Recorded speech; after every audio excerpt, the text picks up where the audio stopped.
RMJ Movie Reviews back again, and this is an on-the-fly movie review this is actually going to be part of my crime movie series. Classic film that we all know of, entitled The Godfather, directed by Francis Ford Coppola, starring Al Pacino, Robert Duvall, James Caan, Talia Shire, Diane Keaton. All-star cast here. Oh, Marlon Brando, how could I forget? Wow. Well, look, here's the deal, y'all. Got up this morning, and of course I had this urge. I'm like, gotta go see a movie. Just have to. And I've already seen Wonder Woman, so I'm like, well, go see. Checked one of my local theaters, and I saw that they had a 45th anniversary screening of The Godfather. Shamefully, as a movie buff, I have never actually seen The Godfather in one sitting, ever. I've never seen two. And I do remember part 3 when it came out in 1990, because I remember at my local theater, growing up in Cleveland, it was those pictures of Al Pacino like this, and I remember it was posted all over the mall, y'all. Do those exist anymore? And I remember when it first came on video, I saw it at Blockbusters and all that, the 2 giant VHS tapes for Godfather 3, and I know about Godfather 3's reputation, even from the wise guys who. So either way, I was like, what the heck, I'll check it out. 2 hour and 50, basically 3-hour movie. This movie's fantastic. It's absolutely fantastic. Where do I start? I don't really know where I can start. It's just a great film all the way across the board. The performances are mesmerizing. And why I say they're mesmerizing is just how, what I love about these films from the 70s is that these movies are so free from vanity or star type of acting. Like, it's really just actors up there living and breathing the characters. These are real people. James Caan is Sonny. Al Pacino is Michael. Marlon Brando is the Godfather. You know what I mean? They are these people in this movie. When Talia Shire is getting into it with her abusive husband, that woman is losing her mind for real. That ain't no acting. That is the real deal. And this is, like, I will say, when I get into the business professionally and I become a fully working professional actor and do films, this is the type of level I'm talking about. Like, I'm talking about getting up there, living it for real in front of the camera. I ain't talking about no, I'm gonna come to the store, see you later type of acting. No. Or no. Or Bill Russell, Miami Vice Season 2 style acting, where you say the words on the paper. No. I'm talking about living and breathing the characters in that moment where I'm feeling it. We're in it. We are in the moment. Great stuff. There's so many. And the thing is, I had never seen the film, but now I see where all the gangster movies have stolen from this film. The famous quote, I'm going to give him an offer he can't refuse, and then Marlon Brando with the "you come to me." Now, one thing I will say about Marlon Brando, when I was in acting classes back in the beginning of my college career, one of my acting teachers, who was like a Broadway guy from New York and all that kind of thing, his opinion of Marlon Brando was not the greatest, because he was an actor, a stage actor. He didn't feel Marlon Brando was as exceptional as everybody else thought he would. He also had a couple knocks on Kevin Costner, where he said he didn't think Kevin Costner was a good actor. I'm not getting into all that, but I'm just giving you guys opinions of, like, people who are actors, stage actors, versus, people who are, like, actually stars, character actors, or whatever. You get different opinions. I also remember digressing also back, I think it was 2002 or 2001, when they filmed Antoine Fisher in Cleveland. I went out for extra work on that movie. Now, I never got a call back, which was fine. I mean, oh God, I think I was 19 or 20 then. But either way, I knew a woman who worked on that movie, and she was an actress, a local stage actress in the Cleveland area. And I know that she had some scenes with Denzel.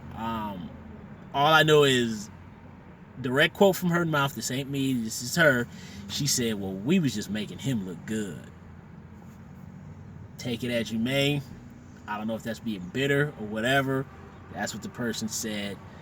So you have different opinions upon, people who are stage actors and how they feel about movie stars and their acting. Hey, look, my opinion is somebody who loves to act and loves to perform and loves films. I can only go off how I feel and what I see and what I get from the actual performer. I don't want to be a part of all this, this person is bad and that person is bad, although we all have our opinions, but whatever. But anyway, back to The Godfather. That's this the kind of acting you see in this movie. You just don't see anymore. You just don't. It's just pretty much non-existent unless you watch like some movie, some independent David Lynch movie streamed on online or something like that. That's the only time you're gonna see this kind of acting. The cinematography in this thing also stolen years later with that very kind of. I saw it in that Joaquin Phoenix movie, We Own the Night, where it's very kind of muted, kind of brown, kind of tones, or kind of a brown kind of look. She almost damn hit my car because her ass didn't know how to drive.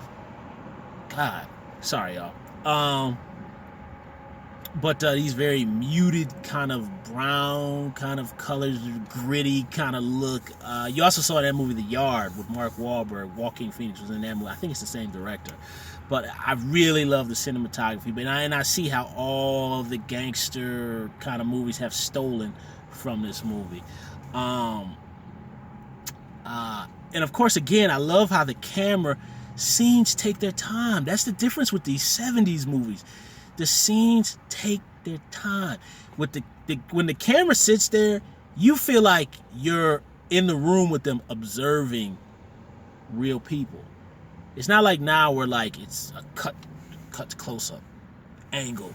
There's a little bit of that in there, but it doesn't feel so choppy. It doesn't feel like the movie is forcing you to pay attention to certain things that they want you to see. The movie really just feels like it's sitting there in the room, and you, as the viewer, make the choice of who you're going to look at. You might be looking at everybody. Your eyes could be drawn to certain people in the room. 70s movies give you the option of picking who you're going to observe in this room of people while you're observing what's happening in front of you. They just don't do movies. And scenes take their time. This ain't no rush. We don't have to be rushed. We take our time. Take our time. Now, yes, all these movies, The Deer Hunter, Taxi Driver, tons of movies from this era that are very, very long. I think the big difference being is just everything that I just stated. We're an observer. Real life does not go as quickly as we want it to.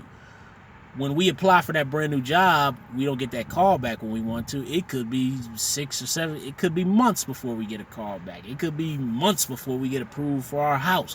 Whatever. This is real time. That's how it goes. It's not like this new filmmaking where, hey, I apply for a job, bam, I get the job tomorrow. No. This is happening. I'm with them as this happens. When I'm with Al Pacino over in Sicily. And I'm just observing all of this.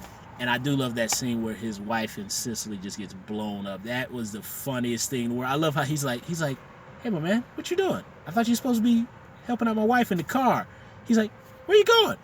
This guy bounced. I mean, my man took off and the car was like, boom. That was the best. I love that scene. That scene was the best. It never has a firebombing been so funny in a movie. I'm sorry. I love that scene. But this is just great. Now, a criticism. Marlon Brando. Okay. I understand that this is an iconic performance. I get that. And I do get a little butthurt when people talk about movies that I grew up with and I love. I did not grow up with The Godfather. This film came out way before I was born. But I knew of it my entire life. Marlon Brando's performance to me is slightly hammy. Slightly. I'm not knocking it. But it only seems to get hammy when he I think there's like a scene where like the guy who was the singer is talking about how he can't get this role in a movie and he wants them to do some pull for him so he can get him the job in the movie. And he goes like, crying, and he kind of makes fun of him. those kind of moments where he kind of goes overexerts, I kind of feel he's hammy. But when he really just, when Marlon Brando just chills and acts and just goes like, no, we'll take care of it, I think he's very good. I really like the scene, I don't know if that's his real life son, but where he scares the kid with the teeth before he has the heart attack. I really like that scene. I really like a lot of the scenes between him and James Caan, and I think there's the one in particular that sets off the war between the different families, but where the guy's like, hey, look, why don't you get in on this drug trade with me? And, you know, Marlon Brando's like, I don't really know. You do what you do. I'm not really feeling that. And James Caan kind of jumps in. I really like that scene. I thought there was a really good dynamic of how, like, the father is kind of more like, you chill, you don't be disrespectful, you know, you don't let another man know what you think, you just chill and be like, nah, I'm good, you do what you do, I do what I do. And James Caan is just kind of like, nah, man, no, I'm not feeling this dude at all. But I like how you got that little dynamic there. You can really see that character of James Caan, Sonny, was like stolen from a lot of movies. The Joe Pesci's, the Old Dog from Menace to Society, Jeremy Renner in The Town. That style character of the off-the-handle family or friend member has been just stolen in a million gangster movies. But this is just a great movie. And I also love how they show that the women in this world, to quote John Bender from The Breakfast Club, need to shut up and go fix me a turkey pot pie. Stay in your place. You know, it's crazy, man. I love how there's a scene in the movie where Diane Keaton and Al Pacino, and one thing about Pacino in this movie is he starts out just kind of like an observer of his family's activities, but he don't want no part of it. And as he grows in the family and becomes the new Godfather, I love how you can see how that infects him. You know, he's kind of more starry-eyed and naive at the beginning of the movie, and by the end, he's just like the rest of them, you know? And he's just as cold and calculating like the rest of them, which you have to be in this business. But I love how when Diane Keaton comes to him and goes, that's not true what you did to such and such, my man looks right in her face and lies and goes, no. And she goes, oh, I knew you. But the thing that I love about the scene is, that's the lie of when these women are with men who are part of organized crime. They don't want to believe that the person they love is, there's a fly, they don't want to believe that the person they love is a part of organized crime. So he tells her what she wants to hear. No. But they both know it's BS. Fantastic scene.